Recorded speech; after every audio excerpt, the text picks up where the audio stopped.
Hi, everyone. I'm Laura Greiner, your host for today's 𝘙𝘬𝘓 podcast.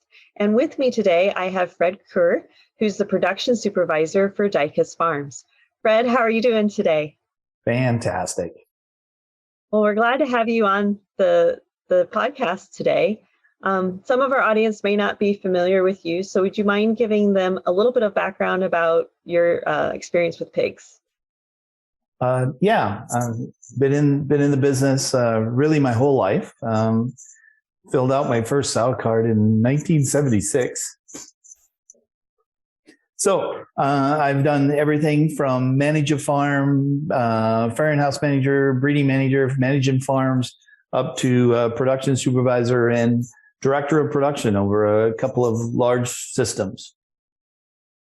Yeah, so you and I have gone back a ways. We've worked together in one of those systems. And one of the things that you and I spent a lot of time talking about was focused around training staff, particularly as we've looked at the evolution of the swine production industry, and particularly people coming in to work in those farms.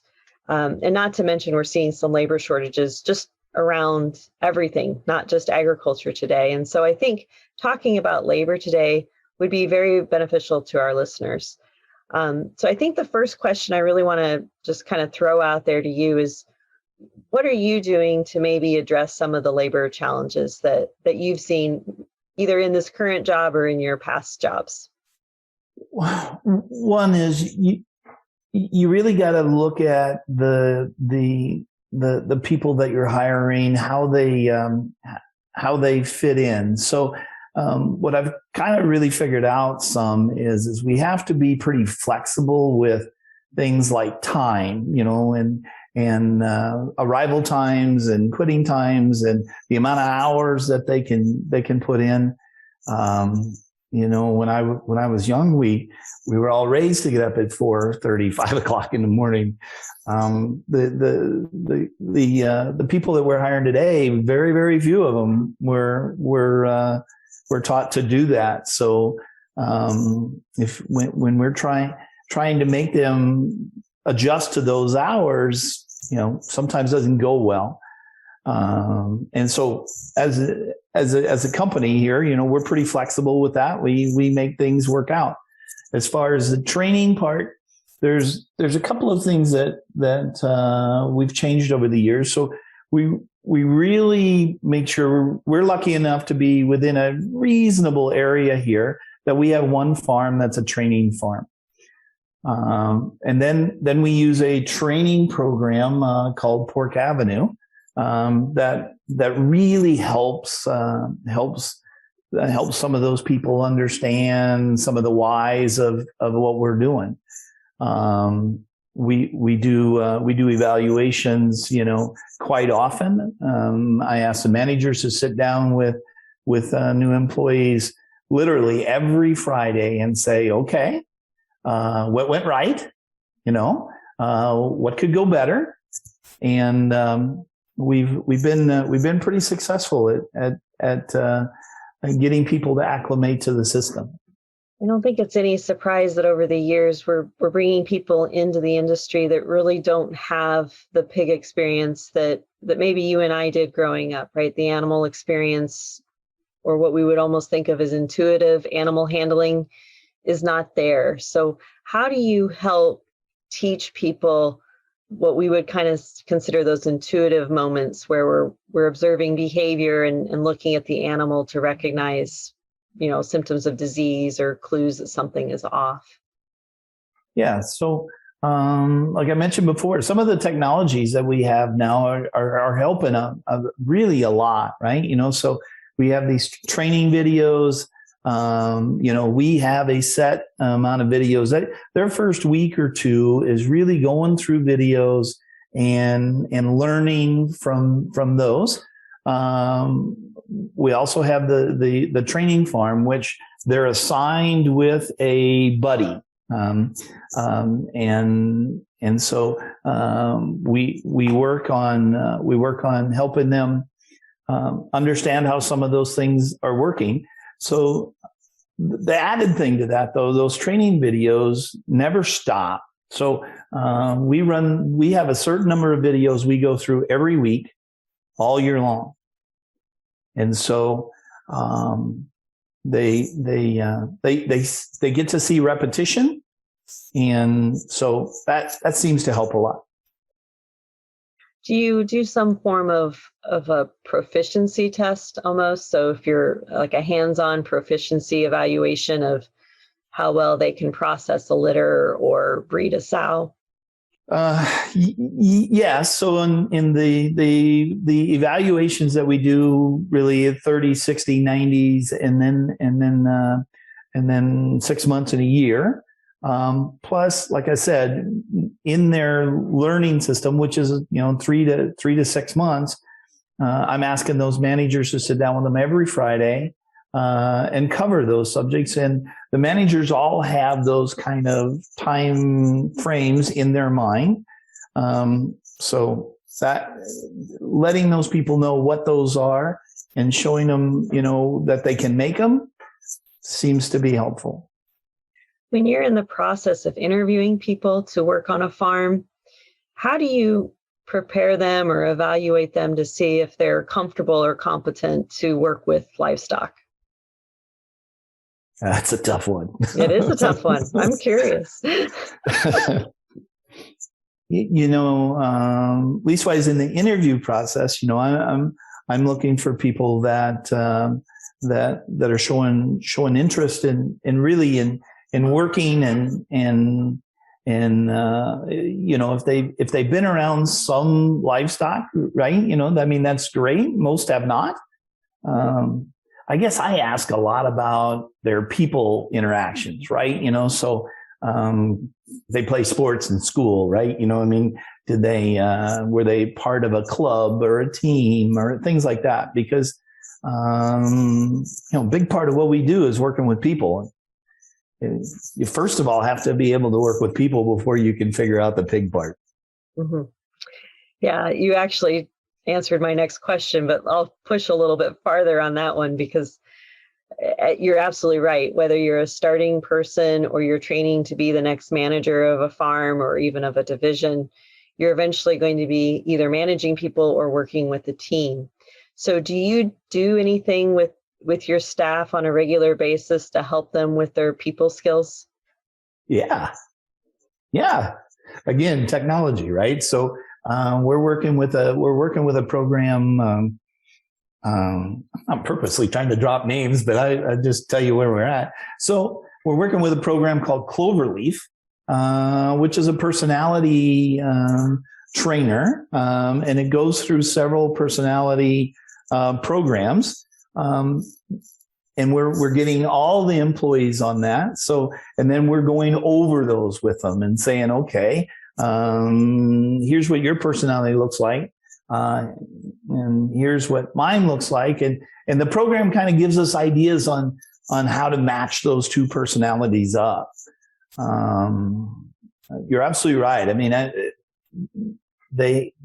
We have to be able to get people to work together and learn that you can learn how to do some of these things. The other thing I think about too is we used to do a lot of the disc profiling, right? So that would be another one of these common, and it's not really a personality style, but communication style.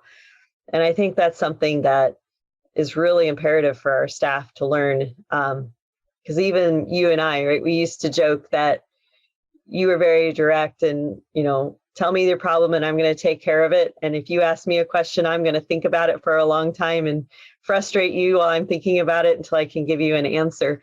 But how you marry those people together to be an effective team it's super important. I would agree. One other thing that I think is important is doing trainings of situations, particularly for managers. So how do you coach an employee that maybe you're having difficulties with, or if you've got an employee that's not doing very well in their evaluations and their performance, how do you help that manager walk through those next steps? Is there anything like that you are currently doing? Absolutely, right? So like I said, some of these training programs are helping with some of that, but I take on some of that responsibility myself to be able to sit down with a manager. One thing I believe all the way into my toes, nobody comes to work to do a bad job. So if they're doing a bad job and they're coming to work, then there's something we're doing wrong. I mean, the system, maybe not as an individual, but the system, we didn't give them the right tools. We didn't give them the right training. I really want those managers to learn that, look at the situation from both ends. Look at it from their end as well as our end. Because I do believe if they're coming to work, nobody wants to do a bad job. Mm-hmm. That's a very good point.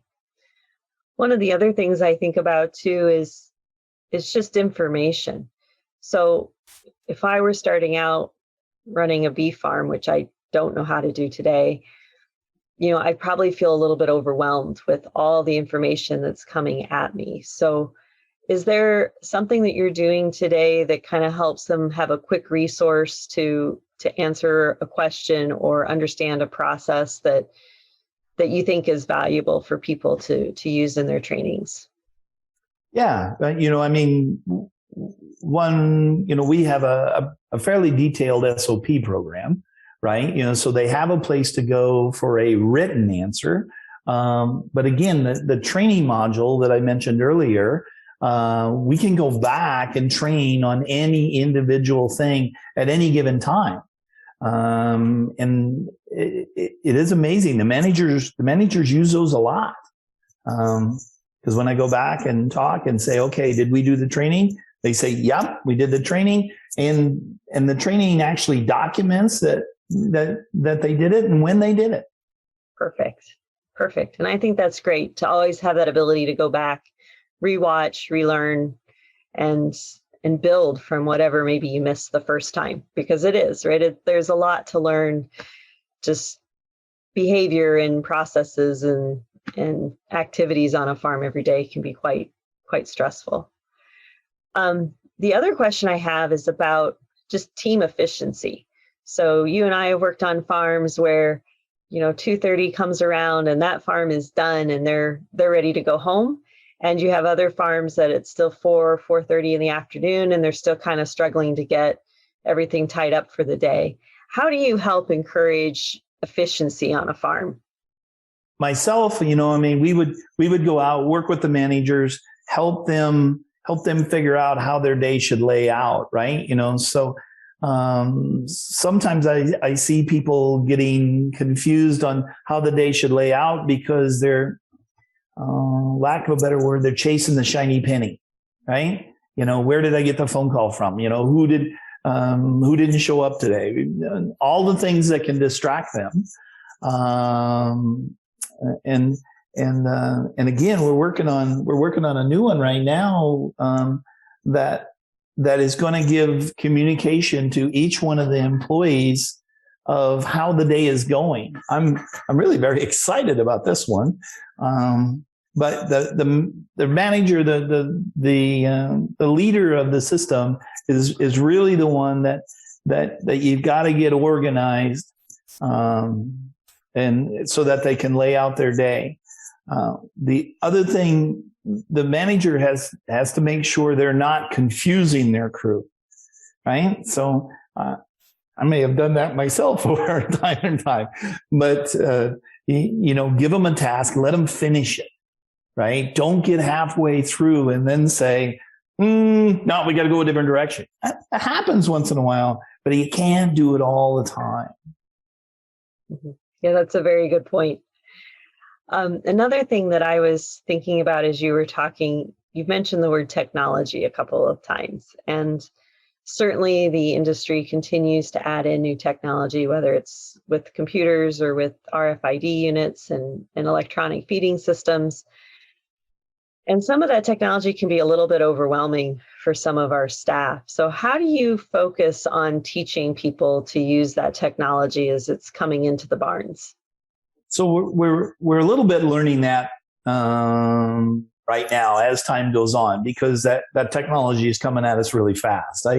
I'm actually glad I'm getting to see it, right? Because it's coming so fast right now. And we're trying to make sure that we don't overwhelm everybody, right? You can't come in here with 5-6 systems, turn them all on in one day and expect the thing to work, right? So we're phasing them in, one at a time. And it's actually good to see all the people that we have that are technology friendly, right? So they can text and they can run computers and they can run iPads, and most of our employees are so comfortable with that. They pick this up faster than I can even imagine sometimes. Mm-hmm.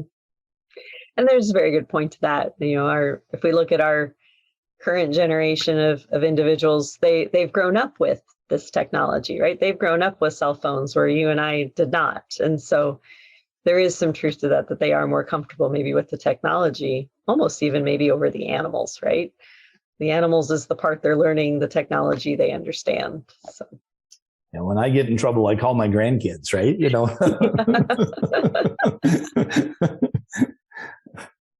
Absolutely. So as we kind of walk through this, so we've talked a bit about labor, and I'm going to shift gears just a little bit now and talk about sow production. And so we're talking about technology advances and changes with labor. And when you think about sow production, what are you seeing as far as the big opportunities or the low-hanging fruit that we should be still chasing? And what are you excited that's coming down the road for sow production? We kind of talked about it earlier, right? Because you said, how do you get people to understand the animals, right? How to get that animal husbandry stuff. And so the technologies that I see coming down the pipe right now they're not here today, but they're coming. I get to see bits and pieces of them. We're really going to be able to help that employee make those decisions. We're going to get that information in their hands, right? So I believe we're not too far away from video cameras that will look at a sow, tell everybody what body condition she is, tell whatever feeding system that you're using, hey, sow 001 is a body condition score of 2.5. We want her to be a 3, so we'll have all that programmed in there. I think that'll really help employees learn some of that fine tuning that really takes a lot of time now. I believe we're gonna understand longevity of sows differently than we do today, right? So today we look at her, and once she gets to a certain age, then we make changes. And I think there's technology coming down the pipes that will allow us to evaluate that sow by looking at millions of different breeds and saying, hey, she's good for another farrowing or 2 or 3. And we'll be able to slow down turnover. We'll be able to do some really neat things there. If you were to kind of summarize the one thing that you feel like we're still missing with sow production, what do you think that is? Probably understanding the animals more, right? So why are we running into feet and leg issues, and why are we dealing with different body condition changes, right? So the people end of it, that's the name of the game, right? That's how we're going to make it work. Mm-hmm. Yeah, I think that's a very good point. And I just think about even, over the last 15 years, we've changed so much in sow production, right? How we feed her after she farrows, how we feed her when she comes into the farrowing house. We're obviously continuing to change the genetics. But if you look at all that, what's the constant, right? What hasn't changed? People, the sow is still, you take care of her, she's going to take care of you, right? So like you said, there's a lot of changes going on there, but at the end of the day, you gotta make sure that the changes are going in the right direction. Is she staying in the right body condition? Is she staying healthy? Are the legs staying underneath her? I can tell you, I've learned things that about body condition in the last 10 years, probably more, for sure in the last 10, maybe the last 5, that I, as a production person, never understood. I've kind of learned that, I always thought you get them in the right body condition, life's perfect, right? You got to be in the right body condition for at least 2 turns, right? You got to be there. And that's what we work really hard on, is to get the farms to understand with calipers. Can't do it without calipers, as far as I'm concerned, and keep her in the right body condition. And when you do that for a long period of time, 40 weeks or more, things settle down, production runs great, life's better. That's a very good insight. So as we kind of wrap up our time, are there a couple of key points that you'd like our people to take away today from our conversation? Be open-minded with new people, right? So try to look at where they're coming from, right? So when we're trying to bring people into the system, and magically they can't show up at 5 o'clock in the morning, and think differently. That's probably been my biggest challenge, because I was raised this way. I've been doing it my whole life, so that's the way it's got to be, right? Well, to me, that's a really good thing to think about, right? When your answer is that's the way it's always been, might be time to do some changing. That's a very good point. Okay, so as we kind of wrap up, Fred, as I've talked to you earlier, we ask our guest speakers just a couple of different questions. The first question we always ask is, do you have a swine resource book or website that you go to, or how do you get your swine knowledge? As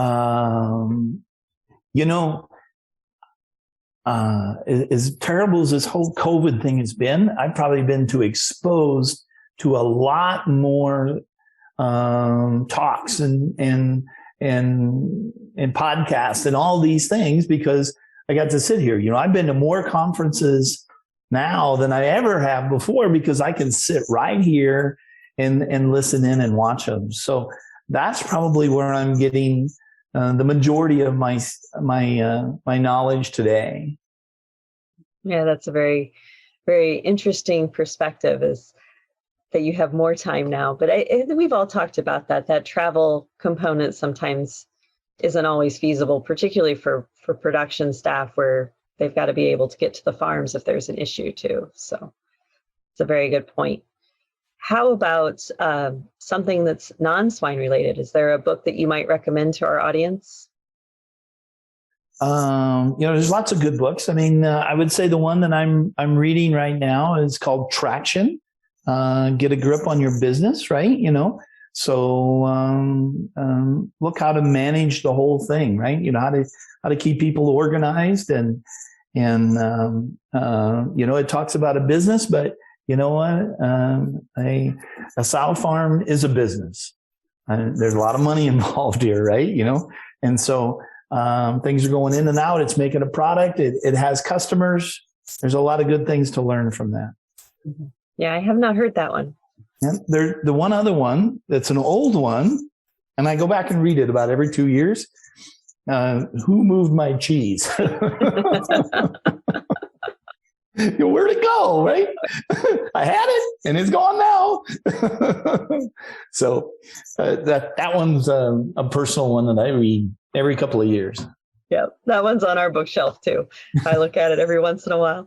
So that's a very good recommendation. The last question I have for you today is really about, if you think about somebody that you've defined as successful in our industry, and success is however you want to define it, what do you think are some key characteristics that has helped them become successful? two things. As I think about people that I've worked with in my career and people that I've watched, don't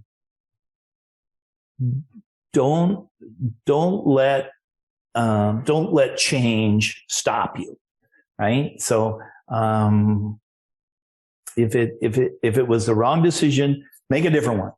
Move on very quickly. Don't try to prove that the old one was right. Right? You know, I mean, if the equipment you put in the building doesn't work, and you'll look at the dollars and the cents, and if the payout is there, make the changes. Make the changes quickly. The other one is that I've been very, very excited to be with over the years is people that want to think outside the box, right? And maybe 1,000 different ideas outside of the box. And you use one or two, but their ideas are so many and so great that you eventually can pick the pieces out of it. And I've seen them be very successful at that. Yeah, it's the creative thinkers that lead us to new ideas, even on labor shortages, right? We're seeing some really innovative ways that people are trying to identify opportunities to bring people in and help with the agricultural labor shortages. So I think that's a very good skill to have. Well, Fred, I do want to thank you again for your time today. I hope this was enjoyable for you. I certainly enjoyed it and gave me some good things to think about and perhaps go back and read as well. So again, for our audience, this is Fred Kuhr from 𝘙𝘂𝗵𝗿 Farms. Fred, thank you so much. Thanks, Laura. Imagine if, with a few key concepts, you could have the potential to create a massive positive impact by bringing from hundreds of thousands to millions of dollars for swine producers. Join us on this small group and go to the next level of swine nutrition on this 7-week-long elite online training in applied swine nutrition and feeding by myself and my world-class invited speakers. Additionally, you enjoy an exclusive community to exchange ideas. Go now to www.eliteswinenutritionist.com.